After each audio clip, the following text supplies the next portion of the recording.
Ladies and gentlemen, welcome back to another video by I Squared Leadership. I'd like to take just a couple of minutes of your time to explain the number one thing you should not be doing as governors begin to lift the stay-at-home orders, they reduce restrictions, and resume business functions. Now, this may be counterintuitive to what you think. You see, most of us were traveling down the freeway at 60 miles per hour when we think about our lives and our businesses and the things that we've been working on. And suddenly the freeway we've been traveling down was closed. Therefore, we had to go onto a detour. And what's the number one thing that most of us want while on a detour? It's for us to go through those roads as quickly as possible so we can get back onto our regular track, return to the normal that we've been on before. And I give you a warning at this point that that is not, as leaders, what we should be doing. Quite the contrary. We should be enjoying the detour. You see, detours give us wonderful experiences, and if we miss out on the experiences that the detours give to us, we will return back to normal. But there will be many others that will return to a new normal. They'll be on a different road, traveling at a higher speed or going a shorter distance. So let's not miss out on this opportunity of what a detour can provide to us. I believe that there are three things that detours can give to you. The first thing a detour can give to you is a different perspective. Think about it. When you leave the freeway and you get onto the back roads, you see new things. You get a better understanding of where your business is at. You get a better understanding of what your role and responsibility is within that business. And that gives you a different perspective, something new to be able to consider. Henry Ford, if he went around and asked a bunch of people what they wanted, would have said, "We want a faster horse." Obviously, he had something different in mind. And our detour can give us something different to think about.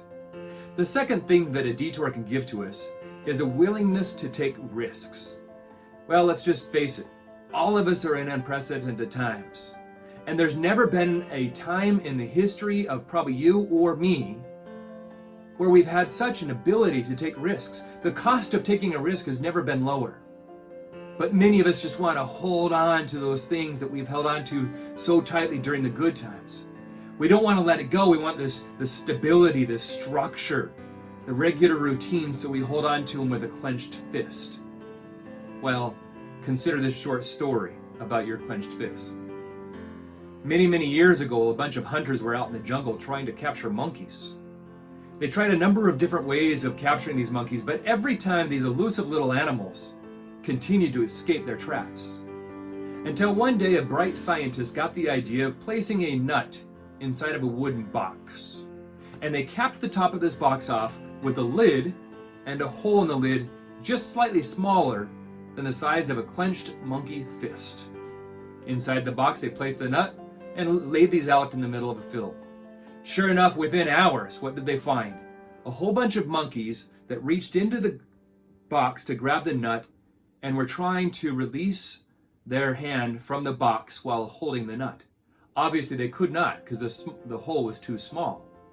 And so it was quite a hilarious event for a lot of these scientists and hunters. All they saw was a whole bunch of monkeys running around with boxes on their hand, which made them quite easy to catch. Ladies and gentlemen, what are you holding on to that this crisis is giving you permission to let go of?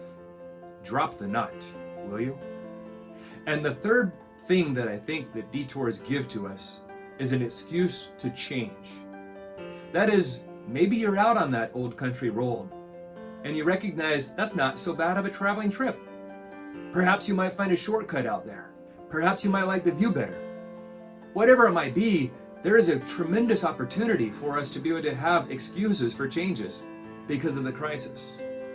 So again, three different things that our detours can give to us: a different perspective, a willingness to take risks, an excuse to change. Ladies and gentlemen, I hope that you don't fall into this number one trap of trying to get back to normal, but that you become different, that you lead differently because of the crisis and the opportunities that we can find in this crisis.